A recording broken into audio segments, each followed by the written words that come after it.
இதயக்கனி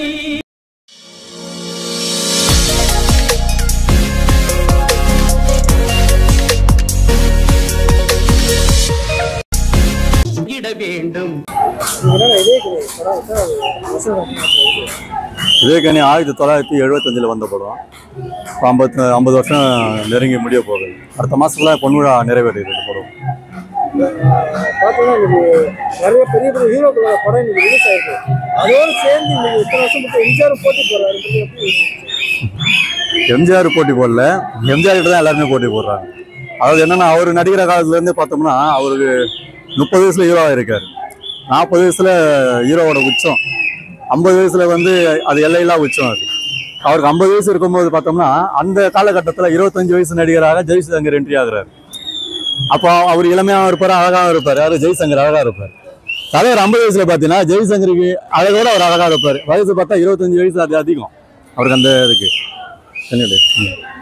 அந்த அப்புறம் பார்த்தோம்னா ரவிச்சந்திரன் ஒரு என்ட்ரி, புதுமுகம் வரவு, அது இள நட்சத்திரங்க அவங்களாம். இவர் வந்து 20 வருஷமா ஃபீல்டில் இருந்துட்டு அது ஒரே அந்த ஹீரோ அந்தஸ்து வந்து முதலிடத்தை தக்க வச்சு வந்துட்டு இருக்காரு. ஏன் இதை குறிப்பிடுறேன்னா, பொதுவாக வந்து 10 வருஷத்துக்கு ஒரு தடவை ட்ரெண்ட் மாறிவிட்டு வரும். அப்படி மாறும்போது பார்த்தா அன்னைக்கு வர ஹீரோவோட ரசனையில் தான் அத்தனை பேரும் பயணிப்பாங்க.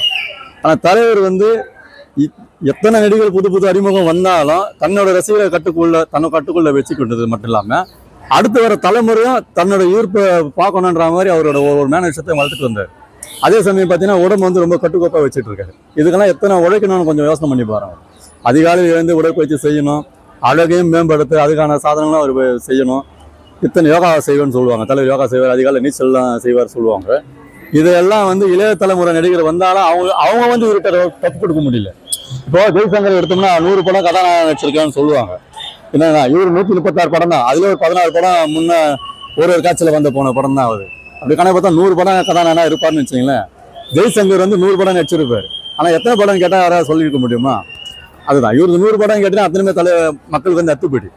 அதில் போட்டி வந்து இவர் யாரும் நினைக்கல. இவரை போட்டியாக நினைச்சு தான் எல்லாமே வந்திருக்காங்க. ஆனால் அவங்களால முடிஞ்ச சக்ஸஸ் கொடுத்தாங்க. ஆனால் நினைக்கல. இவர் வந்து தொடர் வெற்றி தான். காலங்கள் மாற மாற அவரோட ரசனை வந்து எல்லா காலத்துக்கும் பொருந்துற மாதிரி இருந்தது. அப்போ நம்ம 1950 பார்த்த ரசனையை வந்து 70க்கு ஏற்ற மாதிரியே மாற்றினாரு. 70 பார்த்த ரசனையை வந்து இன்னைக்கு 2025 வரைக்கும் நம்ம ரசிக்கிற மாதிரி தான் இருக்கு.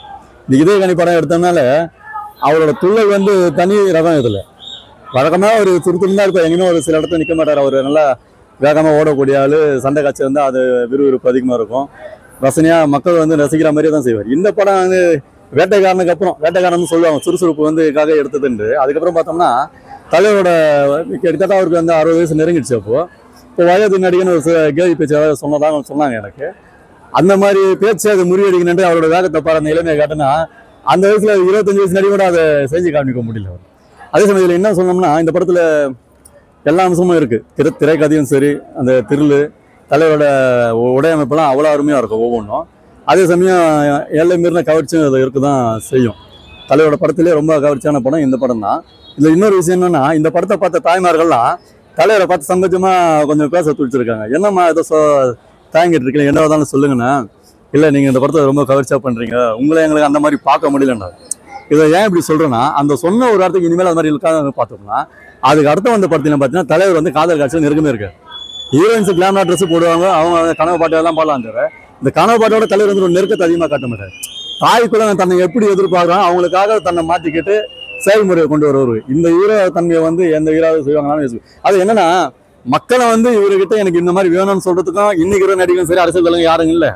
மக்களுக்காக நான் எதையும் நான் செய்ய விரும்புவேன்ற மாதிரி சொல்ற நடிகர்களும் தலைவரும் இன்னைக்கு யாரும் இல்லை. ஆனால் எல்லா காலத்துக்கும் தலைவர் முன்னே அவர் தான்.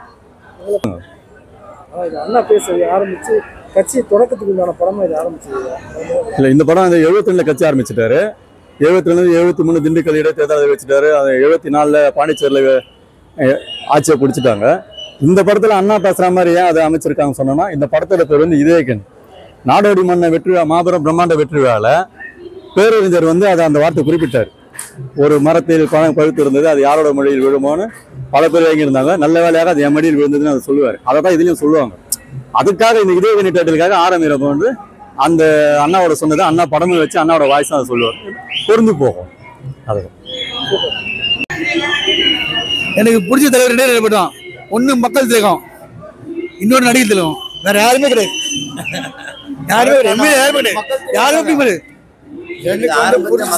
யாருமே உயிரை வந்து இது வந்து எம்ஜிஆர், சிவாஜி. என்ன பொறுத்த வரலாம் சாவர வரல எம்ஜிஆர் தான் எனக்கு. மொத்த எந்த கட்சி எந்த கொடி எந்த இதுவும் கிடையாது. எனக்கு வந்து முஞ்சா கடைசி வரல எம்ஜிஆர் வேலை தான். யாரும் எனக்கு கிடையாது. எம்ஜிஆர் தான் எனக்கு. யாருக்கு ஓட்டு போடுறேன்? என் தலைவர் ரெட்டாளி தான் ஓட்டு போடுறேன். அதேதான் நானும் ரெட்டாளி தான். நான் எம்ஜிஆர் ஓட்டு போட்டேன். அதுக்கப்புறம் கலைஞர் தான் போட்டேன். நான் வந்து எம்ஜிஆர் வேலை இது வரலாம் போட்டுக்கிறேன். யாரு இருந்தாலும் வந்து எந்த கட்சி வருதோ இல்லை எம்ஜிஆர் தான். எனக்கு 3 வயசு எம்ஜிஆர் தான் ரெட்டாளி தான் ஓட்டே கிடையாது.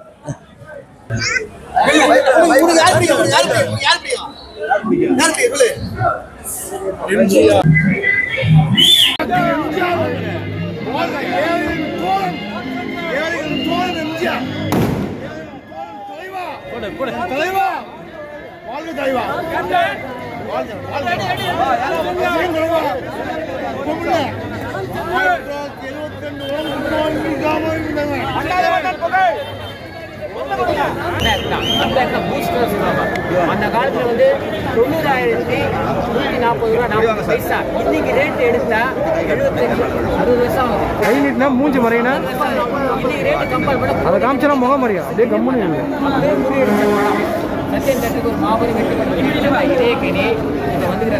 இந்த ரைட்ஸ் வந்து எனக்கு தெரியும். 100 தேட்டருக்கு அக்ரிமெண்ட் தெரியுமா? ஆட்சி வந்து யாருக்கு தெரியுது? சரியான தேட்டர் கொடுக்கல. அதனால 22 தேட்டர் ரிலீஸ் ஆகிடுது. 22 தேட்டர் ரிலீஸ் ஆகுது. அதுவே பெரிய விஷயம் தான். நீங்க 10 தேட்டர் கொடுத்தாலும் இதே பக்தர் தான் வருவாங்க. 5 தேட்டர் கொடுத்தாலும் இதே பக்தர் தான் வருவாங்க. 1 தேட்டர் கொடுத்தாலும் 100 தேட்டர் சமம். தலைவர் பக்தர் இன்னொரு விஷயம் பாருங்க, உண்மையான பக்தர் பாருங்க, அவங்க பேரு தான் இருக்குது, முகமே இல்லை. ஆனா இப்ப என்ன பண்றாங்க, ஸ்டாம்ப் சைஸ்ல எம்ஜிஆருடைய புகைப்படம் போட்டு மற்றவங்கள பெரிய பெரிய புகைப்படம் போடுறாங்க. இது கரெக்டா? வருகிற எலெக்ஷன் தலைவரை முன்னிலைப்படுத்தணும். எங்களுக்கு பக்தரோட கோரிக்கை. நீங்க எங்க வேணா எந்த சந்தில வேணா ஓட்டு கேளுங்க, தலைவரை முன்னிலைப்படுத்துங்க. இந்த கட்சி எப்படி வளர்ந்தது அதை பத்தி பேசி ஓட்டு கேளுங்க. ஏன் வர கன்னியாகுமரி இன்னைக்கு இவ்வளவு ஆதங்கமா படுறல, சின்ன வயசுல எலெக்ஷன்ல 4 முறை போட்டி. இதுல அனைத்து இந்திய அண்ணா திராவிட முன்னேற்ற கழகம் உண்மையா தான் போடுவோம் பக்தர்லாம். ஆனால் ஜெயிக்கணும்னா தலைவரோட புகைப்படத்தை பெருசா போடு.